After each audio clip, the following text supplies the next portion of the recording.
Bienvenida a este espacio donde tu psicóloga de confianza te explica cosas de psicología en pijama.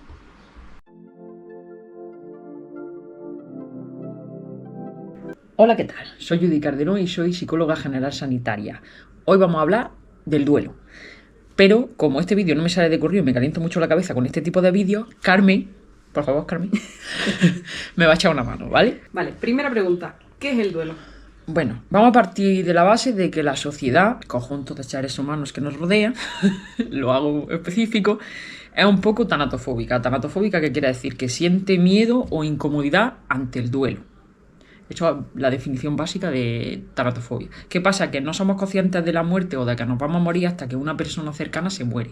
Y en este caso vamos a tomar el concepto de duelo, aunque el duelo es general, muy general, porque puede ser porque tú te vinculas, hayas perdido una relación, se te rompa tu taza favorita, pierdas un trabajo, cambias de ciudad. O sea, el duelo puede ser por cualquier vínculo, cualquier relación que tengamos con una cosa, con una persona o algo que pasa en nuestra vida continuamente. Pero nos vamos a centrar en el duelo por una pérdida, ¿vale? ¿Cuáles son los tipos de duelos que existen? Bueno, no hay tipos de duelo como tal, porque el duelo no se considera un trastorno ni una enfermedad, se considera una etapa vital de la vida, que implica reacciones físicas, reacciones emocionales y reacciones sociales. Vale, ¿y cuáles son las distintas fases por las que pasa el duelo? A mí no me gusta personalmente tratarlo por fases, porque después de haber leído sobre el duelo y verlo en la carrera, que en aquel momento la dividían en 5 fases, yo me he acogido a la teoría de Wonder, que la divide en 4 tareas, que se supone que tiene que elaborar la persona doliente en torno al fallecido. Y esas fases, que no son fases, que son tareas, son las siguientes. La primera y la más importante es asumir la realidad. Es decir, ¿cómo sabes si esa persona está asumiendo la realidad de haber perdido a la persona fallecida? Pues cuando la persona es capaz de hablar de la persona fallecida en pasado. ¿Cómo sabes que se ha estancado? Porque habla en tiempo presente de la persona como si no hubiese superado esa muerte. Además, de hecho, hay 2 cositas que pueden ayudar a identificarlo. Una es que tenga la habitación de la persona fallecida intacta, o sea, que no haya movido nada, no haya tocado nada, sigue permaneciendo ahí. O, por el contrario, que nada más pasar el tema del velorio, etcétera, esa persona se deshaga de todas las pertenencias de la persona fallecida. Entonces se sabe que es como si fuese una huida hacia adelante, el hecho de no quedarte a lo mejor con un objeto significativo. Por ejemplo, en mi caso, cuando falleció mi abuela, yo me quedé con una silla en la que ella se sentaba. La siguiente, elaborar las emociones y el dolor de la pérdida. El gestionar las emociones es muy importante en un proceso de duelo activo. El permitirte sentirlas y el ser consciente de que no hay un duelo general.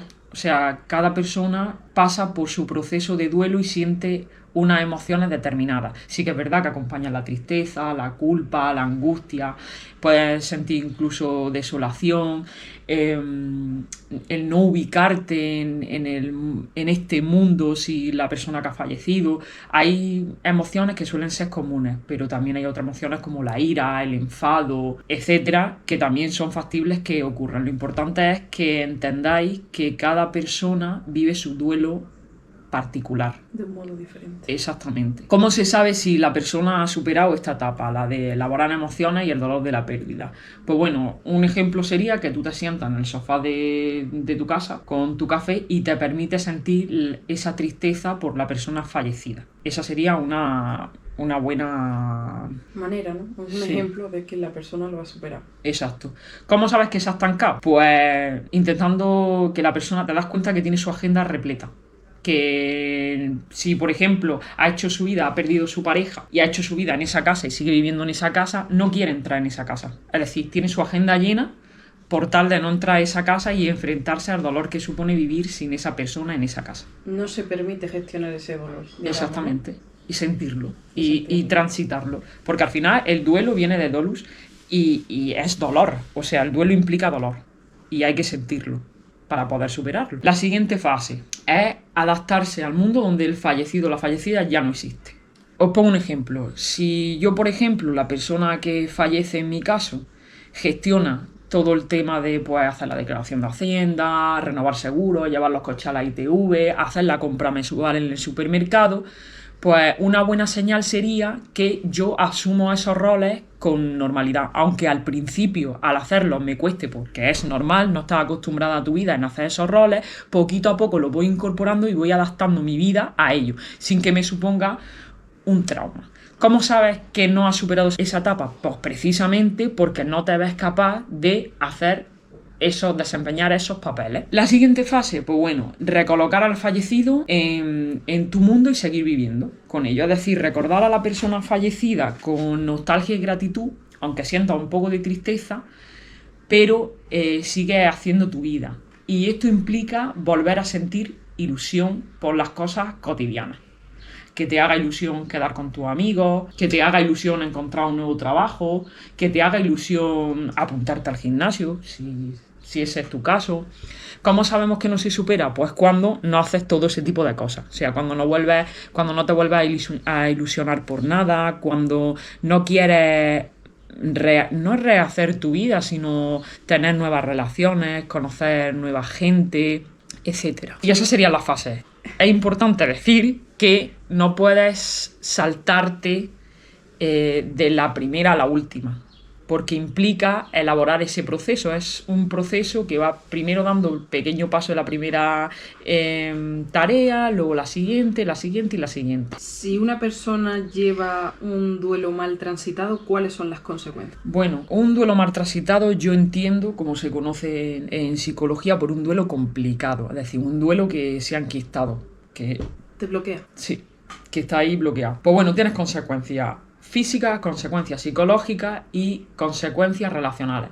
La física, pues el duelo es un malestar masivo. Es decir, puede implicar, por ejemplo, dolores de cabeza continuos, malestar de estómago, etc. Hay una cosa curiosa en esto, que es que normalmente cuando, pongamos un ejemplo, ¿no? Un hermano pierde a una hermana y esta hermana ha fallecido por un infarto al corazón. Que el hermano sienta presión en el pecho. O sea, que ese dolor se le manifiesta a través de presión en el pecho. Eso puede ser una de las consecuencias físicas. Consecuencias psicológicas y un poquito más complicadas pueden derivar de implicar otro tipo de trastornos, como puede ser depresión mayor o la ansiedad generalizada. Consecuencias relacionales, pues un aislamiento extremo. No tenemos relación con nadie, por lo tanto empezamos a perder relaciones con personas que realmente queremos, y en exceso de consumo de alcohol, en exceso de psicofármacos, sobre todo para rebajar la ansiedad o poder dormir y estar como anestesiado o anestesiada. Sí, básicamente te aíslas y buscas un camino fácil a través de cosas que realmente te hacen un mal. El problema del duelo complicado es que nos damos cuenta tarde, es decir, cuando ya ha pasado un año. Sí que es verdad que al principio de la pérdida de un familiar o de una persona querida tienes un apoyo social del entorno, que es un factor clave en el duelo, que te ayuda a superarlo. Doler no va a doler, o sea, quiero decirlo, que no porque el duelo duela es un duelo crónico o es un duelo complicado. Doler no va a doler, tenemos que pasar por ese dolor y tenemos que enfrentarlo, y elaborarlo activamente es lo que nos dice que no lo estamos cronificando y que no se está complicando. Y que cada quien lo va a pasar en 6, en 1 año, en 2 años. Ya digo, que es particular de la persona, no hay un tiempo determinado. Sabemos que es duelo complicado cuando se pasa un inventario a la persona, que eso se hace en consulta por los expertos en duelo, y se reconocen una serie de síntomas que podría ser que es duelo complicado, o sea, que te da el resultado de duelo complicado. Entonces sabemos que estamos ante un duelo complicado. ¿Qué pasa? Pues eso, que hay que dar tiempo. Es como si tú te haces una herida física, un corte aquí, tienes que dar tiempo a que esa herida se sane. No es todo lo que el tiempo lo cura, tiene que ver también con que tú vayas a la enfermera que te cure la herida, que te eche el antiséptico, que la herida esté cicatrizando bien, que te quiten los puntos y que tú participes en ese proceso. No es algo que hagas así con la herida y ya está. Tú te tienes que mirar la herida, te tienes que lavar la herida, te tienes que curar la herida cuando la enfermera no pueda, etc. Tienes que estar pendiente también de esa herida y saber que sí, hoy te va a doler, mañana a lo mejor no te duele, pero el día siguiente haces un esfuerzo y te duele. Así sería el duelo, pero más burdamente explicado. Vale, última pregunta. ¿Cómo sabemos si hemos superado el duelo? Bueno, el dolor no es constante, viene en oleadas, es decir, que el dolor se espacia. Que hoy me puedo encontrar muy bien, pero a lo mejor por la noche recuerdo a mi persona fallecida y me pongo un poco nostálgica y sí que siento dolor. Exactamente, sí. ¿Me puedes poner a mí de ejemplo? Claro. Yo ahora mismo estás grabando esto. Claro, y te remueve cosas. Es normal que si yo te estoy hablando de un proceso de duelo, te remueva cosas. Es normal. Otra cosa, pues que la culpa que puedas sentir en cuanto a lo que hiciste por ese ser querido o no, la integra y le da un contexto real. Porque la mayoría de veces esa culpa no es real, es una culpa irreal que se siente. Capacidad de hablar sobre esa persona con tristeza, pero dándole un espacio de gratitud y de añoranza. Y el retorno de la ilusión, el tener esperanzas por eso, por hacer cosas cotidianas de la vida. Eso es uno de los factores claves para saber que has superado el duelo. Que es normal que el duelo que te sienta, yo qué sé, que no te acuerdes de esa persona a lo mejor en 3 meses y que de repente una semana pues estés triste porque esa persona ya no está. Pero eso es buena señal. En fin, que creo que no queda nada más. Espero que haya resuelto la duda sobre el duelo. Y nada, si te gustan este tipo de vídeos, dale a like. Si te gusta mi contenido, suscríbete. Y déjame en comentarios cualquier duda que puedas tener sobre el duelo o sobre otro tipo de conceptos sobre psicología. Si es sobre psicología social y es algo que no entendéis, por favor dejadlo en los comentarios, que sobre ese tema lo domino mejor que mejor.